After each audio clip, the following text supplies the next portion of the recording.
welcome back to the third quarter of the Bobby Dupre Show. My sidekick here, Andrew.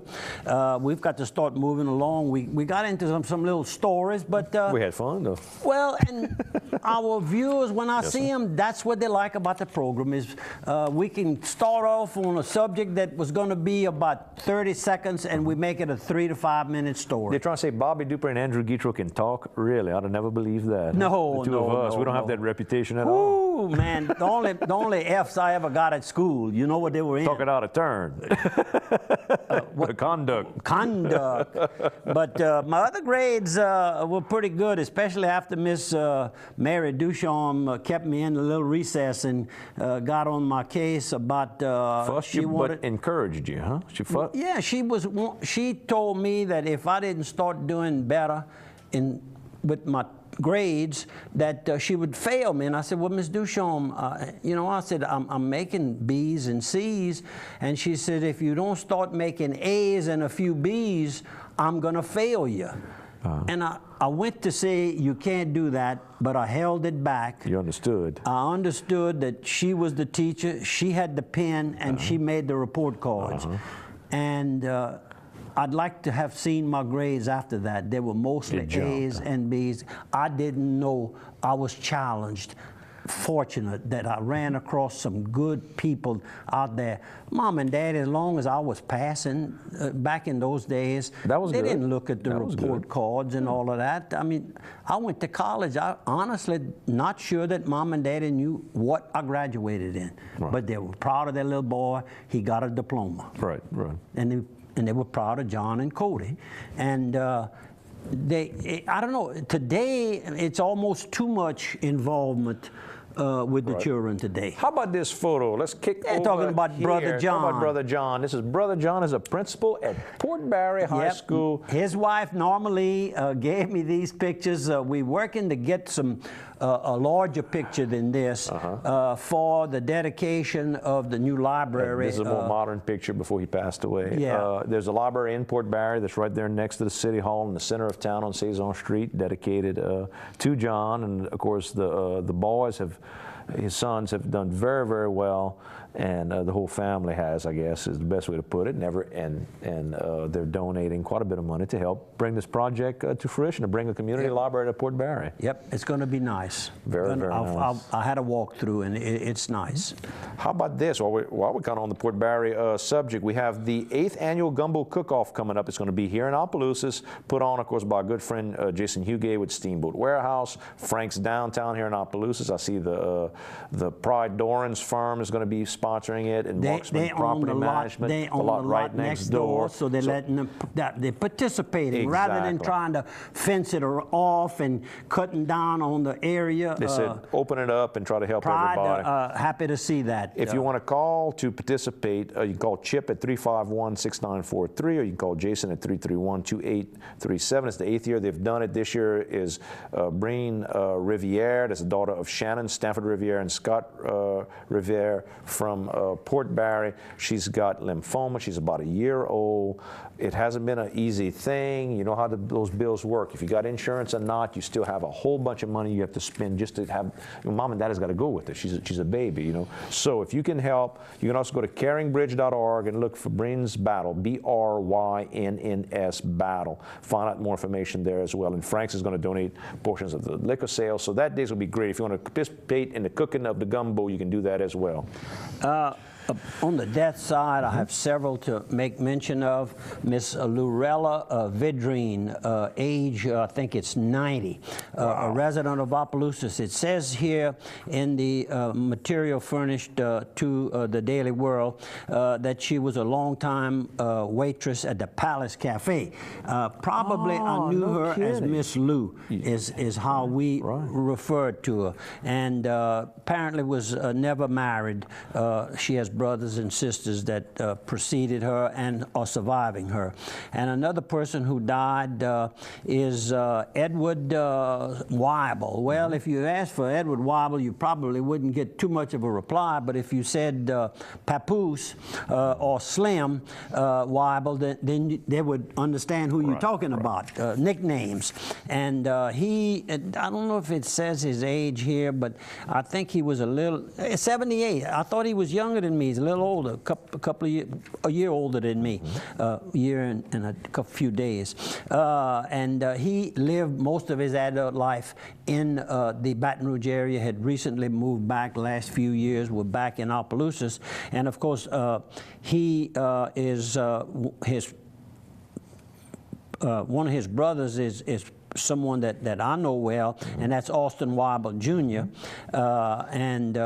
Deputy for quite a few years. Quite a few years. And worked for the district attorney's office. He was the deputy assigned to help the district attorney's office for years. And his wife, Ms. Dott. That's right. And they were, both of these, the Weibels were educated at AIC back in those days. Correct. And the blues legend, rockin' Tabby Thomas. Tabby Thomas. He was known as Tabby Thomas, and he had the Tabby Thomas Playhouse, I think they called it. It was the Blues Box on Government Street. Yep. And I have been known to play the guitar there myself and pay his son a couple of dollars to tune my guitar. If you've ever seen the movie, Oh Brother, Where Art Thou? The young man who sold his soul to the devil to play the guitar is Tabby Thomas's son. I watched yesterday afternoon, watched a program with blues music. I mean, it was just beautiful. I'll have to get you the name of it. Tabby had a radio show in Baton Rouge for years and years, and he had that rough voice, and he'd say, when you go to New Orleans, you hear the jazz, but when you go to Baton Rouge, he says you hear the blues. Buddy Guy. And Buddy Guy was a good friend of his. He's on this movie that I saw. It's got, I'm not good at remembering music. But Buddy Guy's from right there in Point Capee. But you know, when a lot of those guys, a lot of our friends from that area, they went to Baton Rouge when they got to be of age to work and find ways to make a living. That's right. That's how Buddy Guy got there. That's correct. YZ Ely and his brothers. From that area? From Natchez. Remember I showed pictures of him. I took him out to dinner and everything. He's a blues man. And he chose to stay and play gigs in the area, but he had a brother that really hit it big time, Tedious, and he went up to Nashville. Correct. And did the three or four of those brothers that all got to be big blues guys. All big blues guys. And another person who died was Thomas, better known as Tommy Bourgeois, a young man, 55. I met Tommy, of course, when I was married to my second wife, Christy Bourgeois, Timish. And that's Christy is the mother of Tara and Toby Timish, and well known and graduated from Opelousas Catholic School here. Tommy's wife is Martha. My sympathies, Miss Martha. And of course, he's also survived by his brother Al and Al's wife Cherie, who walked up to me after the boxing event in Sunset and tapped me on the shoulder. And she says, I bet you can't you don't recognize me. I said, I recognize you. You're part of the bourgeois family, but don't ask the name. She says, Cherie. I said, you're right, baby. Just the same smile as when I was married into that family a long time ago. And of course, also survived by Jean and Babette, the bourgeois. And Mr. Buddy Bourgeois, Tommy, and all of their daddy was Mr. Buddy Bourgeois, who was a national winner at LSU, LSU boxing team.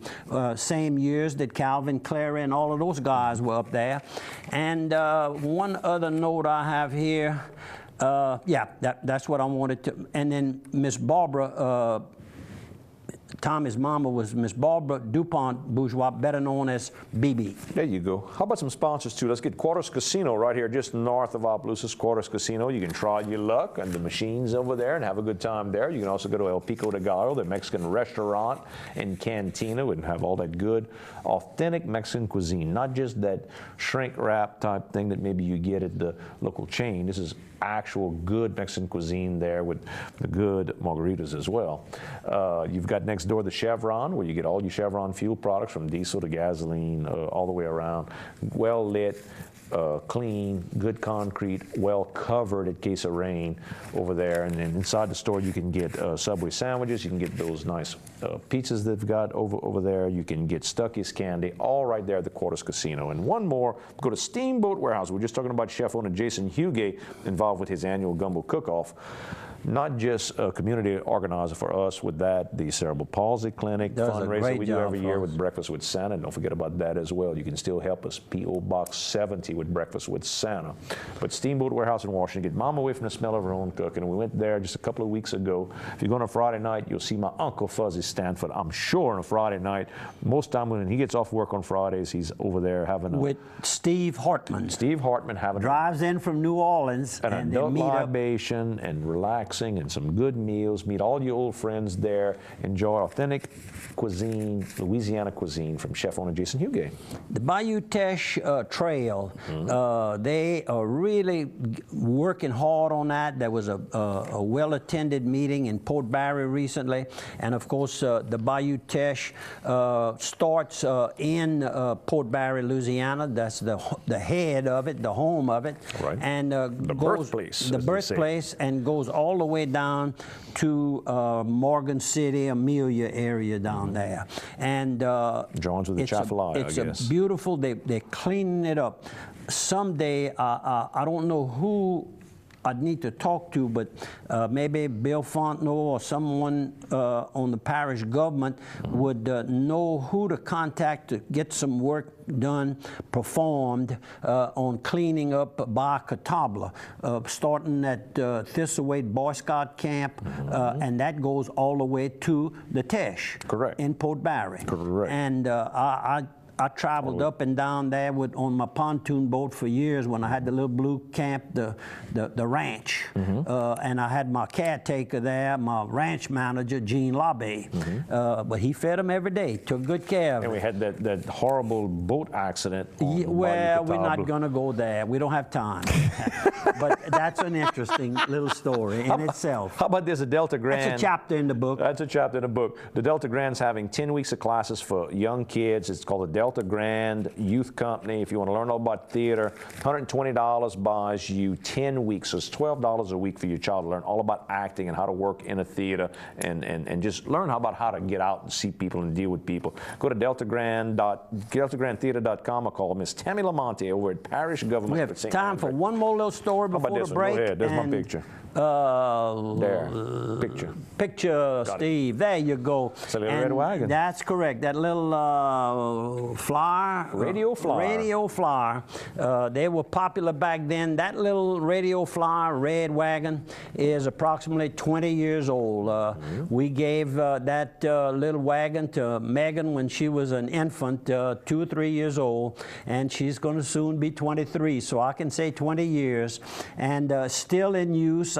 For a while there, I had kind of left it outside. It got a little rusty, but the good, well-painted paint is still looking like new. What a quality. Today, they're all in fiberglass, rubber deal, Plastic. and you see them on the side of the road to be thrown away.